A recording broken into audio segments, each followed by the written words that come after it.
नमस्कार। JCERT डिजी school में आपका स्वागत है। प्यारे बच्चों, पानी ही जीवन पाठ से संबंधित चर्चा के मुख्य बिंदु इस प्रकार हैं। पानी के विभिन्न स्रोत, पानी के स्रोतों पर अधिकार, पानी के परंपरागत स्रोतों के उपयोग, पानी का महत्व और पानी की बचत एवं संग्रह के तरीके। आइए तो चर्चा की शुरुआत करते हैं। हम जानते हैं कि पानी हमारे जीवन के लिए बहुत ही आवश्यक है। पानी को पीने के अतिरिक्त इसे हम अपने शरीर एवं आसपास की सफाई के साथ साथ सिंचाई में भी उपयोग करते हैं। पानी न सिर्फ हम मनुष्यों बल्कि हर एक पशु पक्षी और पेड़ पौधों के लिए भी उतना ही आवश्यक है। आज तरुण चापाकल पर नहा रहा है और मनोहर नहाने के लिए तालाब की ओर जा रहा है। इसी बीच मनोहर को देखकर तरुण बोल पड़ता है, अरे मनोहर, आओ तुम भी यहीं स्नान कर लो। तो मनोहर कहता है, नहीं नहीं, मुझे अपने कपड़े भी धोने हैं। और मनोहर फिर आगे बढ़ जाता है।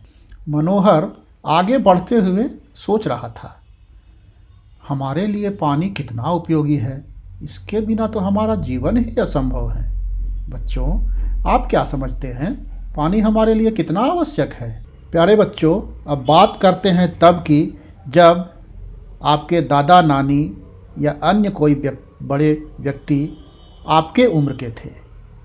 आप उनसे बातचीत कीजिए और पता लगाइए कि जब वे आपकी उम्र के थे तब उनके घरों में पानी कहाँ से आता था।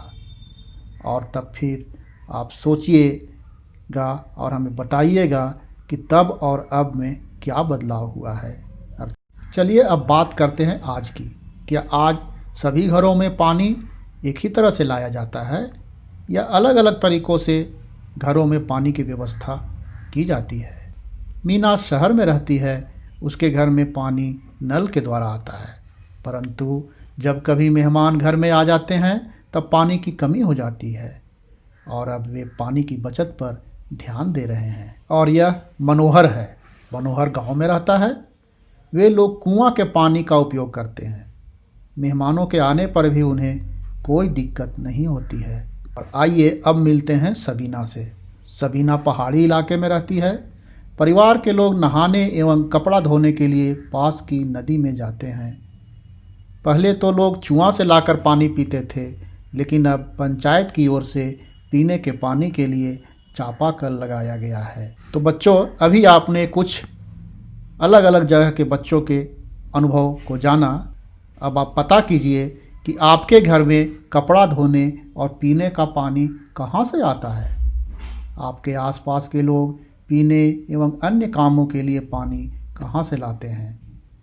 अपने आसपास के बड़े लोगों से पता कीजिए कि प्याऊ किसे कहते हैं। हाँ, प्याऊ होता है जहाँ पीने के पानी की व्यवस्था की जाती है। खासकर गर्मियों के दिनों में सार्वजनिक स्थलों पर, बस स्टैंड, सड़कों आदि जगहों पर कुछ समाज सेवी या पंचायतों द्वारा पेयजल की व्यवस्था की जाती है, जहाँ पर राहगीर रुक करके पानी पी सकते हैं। बताइए, आपके इलाके में इस तरह की व्यवस्था को किस नाम से जानते हैं? पता है बच्चों, हमारे देश में पानी की सबसे अधिक किल्लत राजस्थान राज्य में है।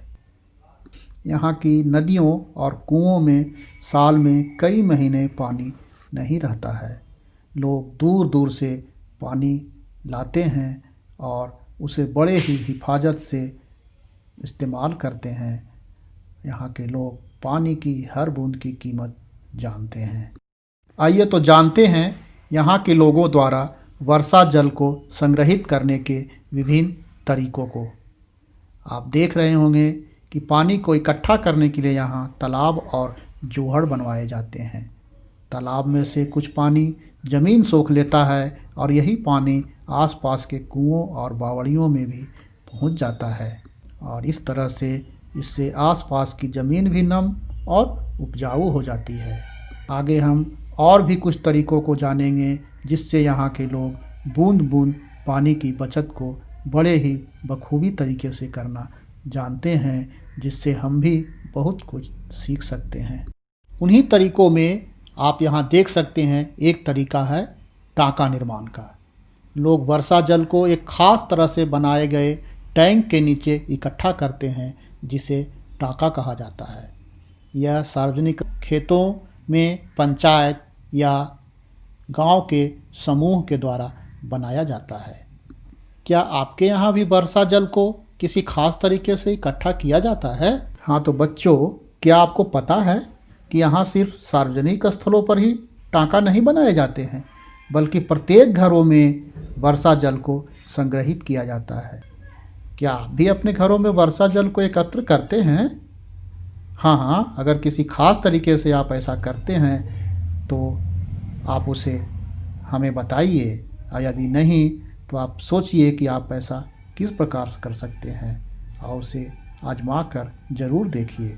और हाँ, आप उसका चित्र हमें ज़रूर भेजिएगा। हाँ तो अब बात करते हैं बावड़ी की। बावड़ी को ही सीढ़ीदार कुआं के नाम से भी जाना जाता है। यह ऐसा कुआं है जिससे पानी ऊपर नहीं बल्कि लोग पानी के पास ही पहुंचते हैं। आप देख सकते हैं कि कितने सुंदर सीढ़ियां बनाई गई हैं और लोग इसके माध्यम से पानी तक पहुंच सकते हैं।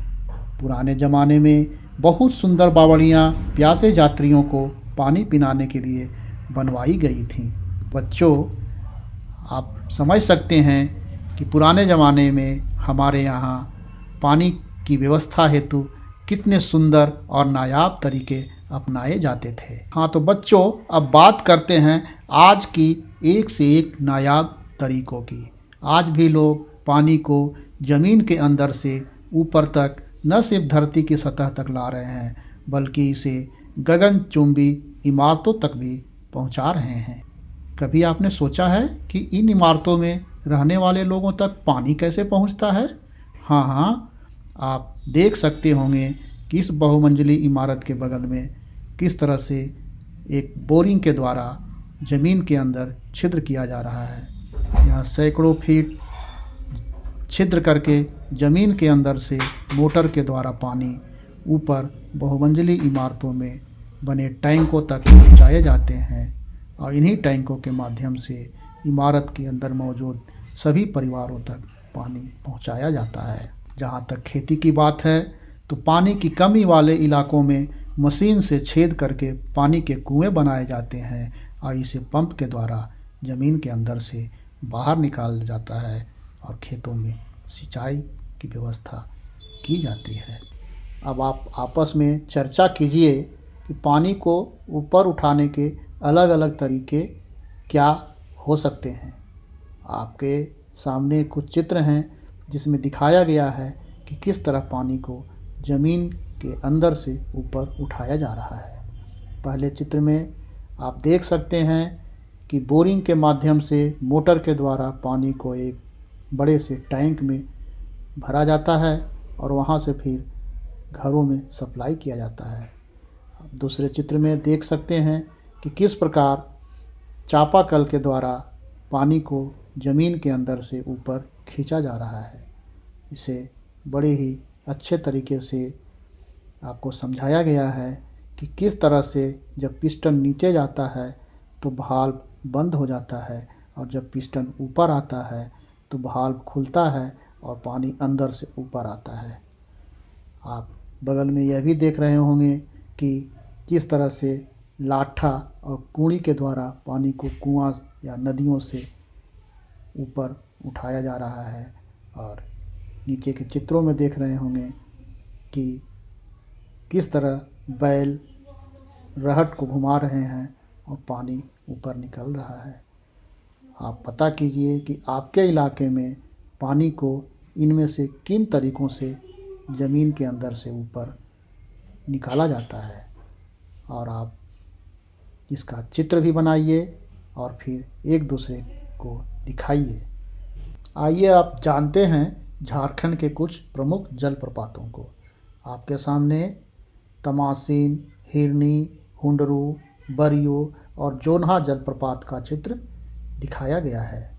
आप देख सकते हैं कि किस प्रकार नदियों के जल ऊंचे स्थान से नीचे की ओर गिर रहे हैं।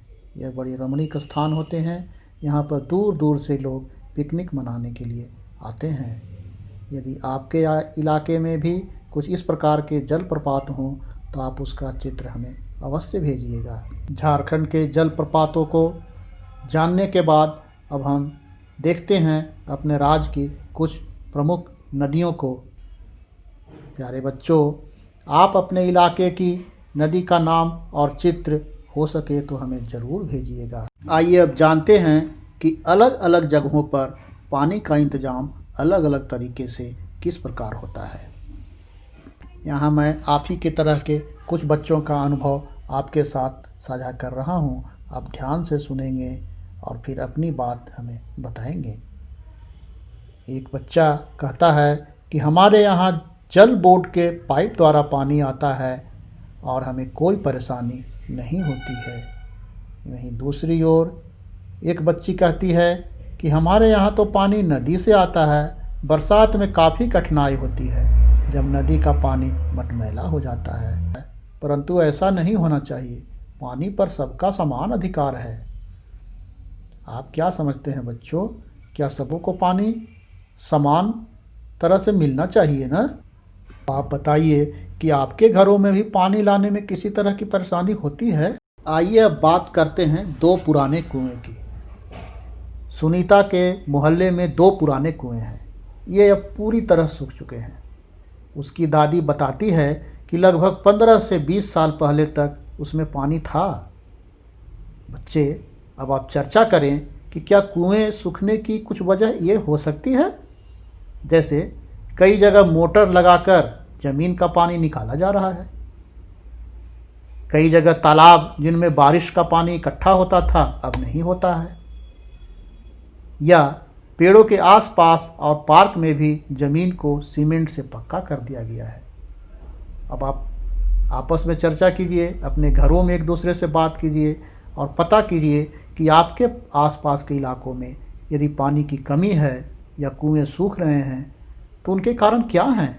हम जानते हैं कि पृथ्वी पर पानी सभी का है, परंतु आज भी कुछ ऐसे जगह हैं जहां पानी के किसी खास स्रोत पर सभी लोगों का अधिकार समान रूप से नहीं है। आप कुछ पोस्टर बनाइए और इस तरह के कुछ नारे सोचिए, साथ में कुछ चित्र भी बनाइए और फिर आप एक दूसरे को दिखलाइए और लोगों को इस बात के लिए प्रेरित कीजिए। बच्चों, क्या आपके आसपास के सभी लोगों को पानी के सभी स्रोतों से पानी के उपयोग की इजाज़त है? यदि नहीं है तो आपको क्या लगता है, क्या यह सही है? आप इसके लिए क्या कर सकते हैं? हम जानते हैं कि प्रत्येक वर्ष 22 मार्च को विश्व जल दिवस मनाया जाता है। तो आइए हम लोग इस कविता को एक साथ गाते हैं। जल ही जीवन, पानी हमको देता जीवन। नदियों और तालाब से आता, झरनों और पहाड़ से आता। कपड़े धोते और नहाते, इसको पीकर प्यास बुझाते। पौधों को भी मिलता जीवन, जल ही जीवन। हाँ, तो बच्चों, आप भी इस तरह का कुछ कविता पोस्टर बनाइए और अपने आसपास के लोगों को जल के बचाव के प्रति जागरूक कीजिए। धन्यवाद बच्चों। आज हमने जाना कि नदी, नाले, कुआं, तालाब, बावड़ी, नलकूप, बोरिंग आदि पानी के विभिन्न स्रोत हैं। पानी के स्रोत पर सबका समान अधिकार है। पानी के बचत और संग्रह के अलग अलग तरीके हैं, जिनमें भूमिगत कुआं, सीढ़ीदार कुआं, चूआ, टाँका आदि महत्वपूर्ण है। हमने यह भी जाना कि पानी हमारे जीवन के लिए अत्यंत आवश्यक है। साथ ही साथ हमने यह भी जाना कि किस तरह से हम भूमिगत जल तक पहुंच सकते हैं या ज़मीन के अंदर से पानी को ऊपर तक ला सकते हैं। हमने यह भी जाना कि अलग अलग स्थानों पर पानी की बचत एवं संग्रह के तरीके अलग अलग हैं।